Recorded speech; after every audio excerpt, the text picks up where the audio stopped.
Chapter 3.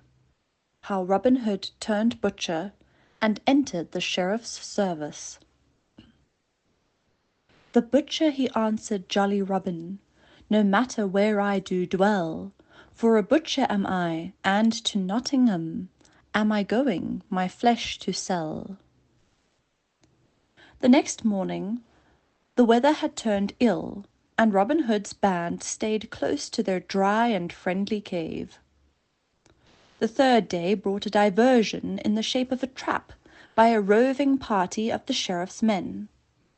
A fine stag had been struck down by one of Will Stutely's fellows, and he and others had stepped forth from the covert to seize it, when 20 bowmen from Nottingham appeared at the end of the glade.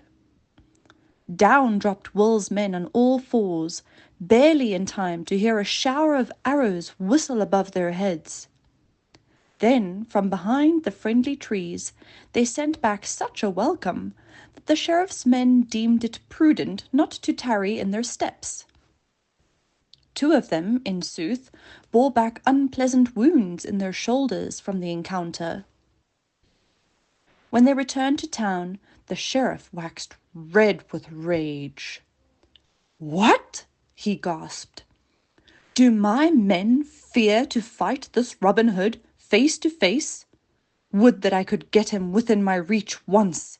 We should see then, we should see." What it was the sheriff would see, he did not state.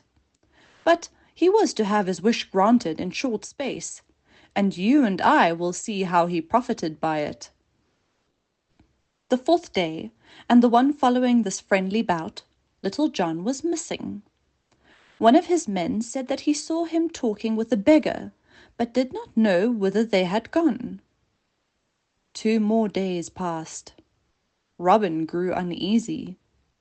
He did not doubt the faith of Little John, but he was fearful lest a roving band of foresters had captured him. At last Robin could not remain quiet. Up sprung he, with bow and arrows, and a short sword at his side. "I must away to Nottingham town, my men," he cried. "The goodly sheriff has long desired to see me, and mayhap he can tell me tidings of the best quarterstaff in the shire," meaning Little John. Others of the band besought him to let them go with him, but he would not. "Nay," he said smilingly, "the sheriff and I are too good friends to put doubt upon our meeting. But tarry ye in the edge of the wood opposite the west gate of the town, and ye may be of service ere tomorrow night." So saying, he strode forward to the road leading to Nottingham, and stood as before, looking up and down to see if the way was clear. Back at a bend in the road, he heard a rumbling and a lumbering, when up drove a stout butcher, whistling gaily, and driving a mare that sped slowly enough because of the weight of meat with which the cart was loaded. "A good morrow to you, friend," hailed Robin. "Whence come you, and where go you with your load of meat?" "A good morrow to you," returned the butcher, civilly enough. "No matter where I dwell, I am but a simple butcher, and to Nottingham am I going, my flesh to sell. 'Tis fair week, and my beef and mutton should fetch a fair penny," and he laughed loudly at his jest. "But whence come you?" "A yeoman am I, from Locksley town. Men call me Robin Hood." "The saints forfend that you should treat me ill," said the butcher in terror. "Oft have I heard of you, and how you lighten the purses of the fat priests and knights. But I am naught but a poor butcher, selling this load of meat, perchance, for enough to pay my quarter's rent." "Rest you, my friend, rest you," quoth Robin. "Not so much as a silver penny would I take from you, for I love an honest Saxon face and fair name with my neighbours, but I would strike a bargain with you." Here he took from his girdle a well-filled purse, and continued, "I would fain be a butcher this day, and sell meat at Nottingham town. Could you sell me your meat, your cart, your mare, and your goodwill, without loss, for 5 marks?" "Heaven bless ye, good Robin!" cried the butcher right joyfully. "That can I!" And he leaped down forthwith from the cart, and handed Robin the reins in exchange for the purse. "One moment more," laughed Robin. "We must e'en change garments for the nonce. Take mine, and scurry home quickly, lest the king's foresters try to put a hole through this Lincoln green." So saying, he donned the butcher's blouse and apron, and, climbing into the cart, drove merrily down the road to the town. When he came to Nottingham, he greeted the scowling gatekeeper blithely, and proceeded to the market-place. Boldly he led his shuffling horse to the place where the butchers had their stalls. He had no notion of the price to ask for his meat, but put on a foolish and simple air as he called aloud his wares. "Hark ye, lasses and dames, hark ye! Good meat come by, come by. 3 penn'orths go for 1 penny, and kiss is good, say I. And a kiss is good, say I." Now when the folk found what a simple butcher he was, they crowded around his cart, for he really did sell 3 times as much for 1 penny as was sold by the other butchers. And 1 or 2 serving lasses with twinkling eyes liked his comely face so well that they willingly gave boot of a kiss. But the other butchers were wroth when they found out how he was taking their trade, and they accordingly put their heads together.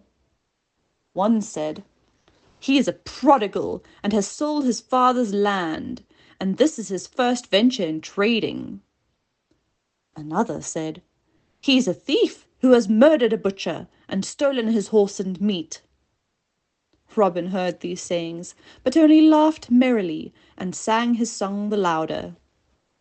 His good humour made the people laugh also, and crowd round his cart closely, shouting uproariously when some buxom lass submitted to be kissed. Then the butchers saw that they must meet craft with craft, and they said to him, "Come, brother butcher, if you would sell meat with us, you must e'en join our guild and stand by the rules of our trade." "We dine at the sheriff's mansion to-day," said another, "and you must take one of our party." "Accursed of his heart," said jolly Robin, "that a butcher will deny. I'll go with you, my brethren true, and as fast as I can hie." Whereupon, having sold all his meat, he left his horse and cart in charge of a friendly hostler, and prepared to follow his mate to the mansion house. It was the sheriff's custom to dine various guilds of the trade from time to time, on fair days, for he got a pretty profit out of the fees they paid him for the right to trade in the market-place.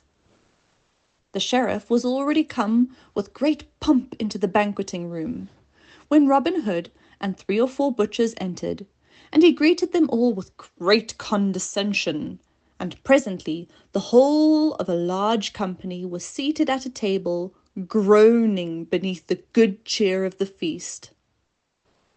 Now the sheriff bade Robin sit by his right hand at the head of the board, for 1 or 2 butchers had whispered to the official, "That fellow is a right mad blade, who yet made us much sport to-day. He sold more meat for 1 penny than we could sell for 3, and he gave extra weight to whatsoever lass would buss him." And others said, "He is some prodigal, who knows not the value of goods, and may be plucked by a shrewd man right closely." The sheriff was wool to pluck a prodigal with the next man, and he was moreover glad to have a guest who promised to enliven the feast. So, as I have told you, he placed Robin by his side, and he made much of him, and laughed boisterously at his jests, though, sooth to say, the laugh would come by easily, for Robin had never been in a merrier mood, and his quips and jests soon put the whole table at a roar.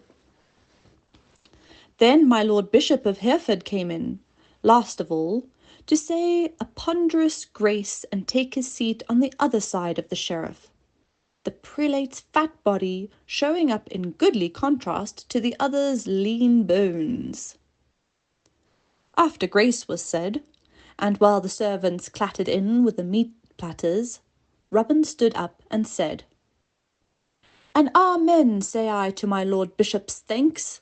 How now, my fine fellows, be merry and drink deep, for the shot I'll pay ere I go my way, though it cost me £5 and more.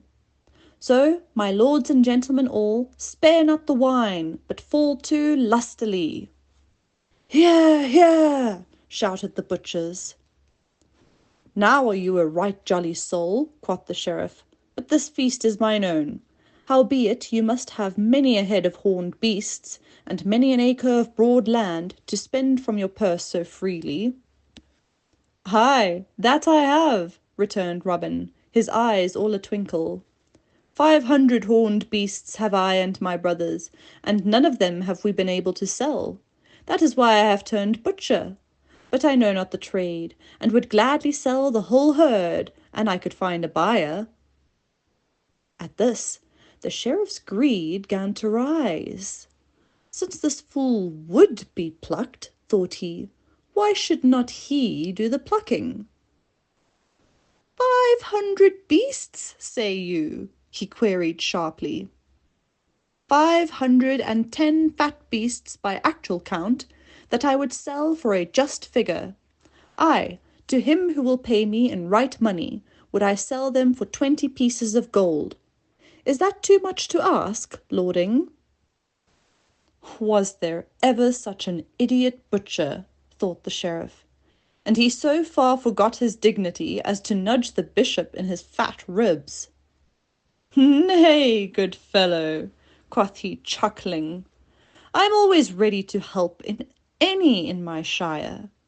An you cannot find a buyer for your herd at this just figure, I will even buy them myself." At this generosity Robin was quite overcome, and fell to praising the sheriff to the skies, and telling him that he should not have cause to forget the kindness. "Tut, tut," said the sheriff, "'tis naught but a trade. Drive in your herd to-morrow to the market-place, and you shall have money down." "Nay, excellence," said Robin, "that can I not easily do, for they are grazing in scattered fashion. But they are over near Gamewell, not more than a mile therefrom at most. Will you not come and choose your own beasts to-morrow?" "Ay, that I will," said the sheriff, his cupidity casting his caution to the winds. "Tarry with me overnight, and I will go with you in the morning." This was a poser for Robin, since he liked not the idea of staying overnight at the sheriff's house. He had hoped to appoint a meeting-place for the other, but now saw that this might excite doubt. He looked around at the company. By this time, you must know, the feast had progressed far, and the butchers were deep in their cups. The sheriff and Robin had talked in a low voice, and my lord bishop was almost asleep.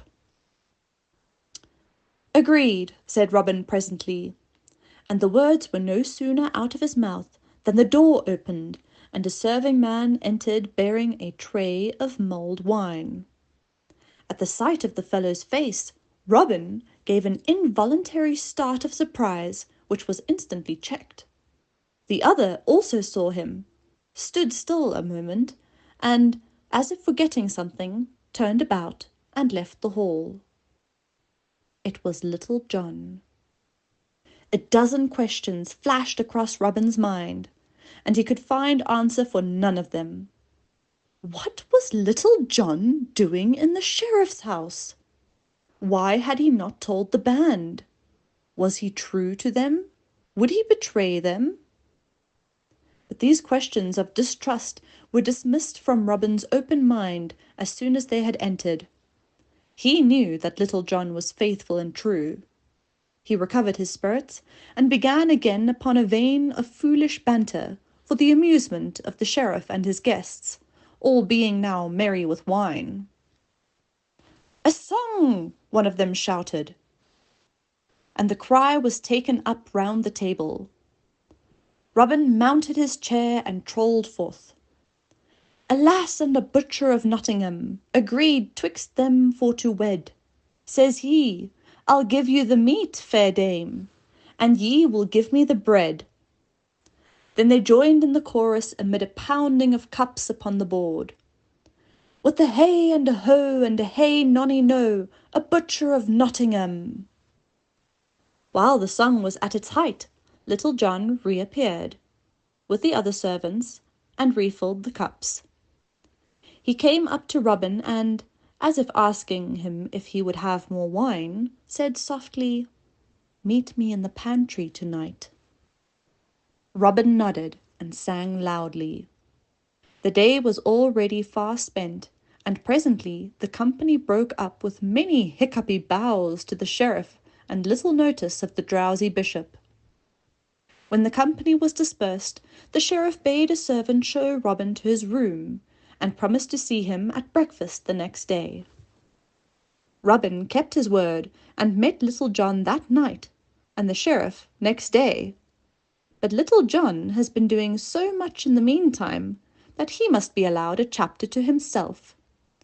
So let us turn to another story that was sung of in the ballads of olden time, and find out how Little John entered the sheriff's service.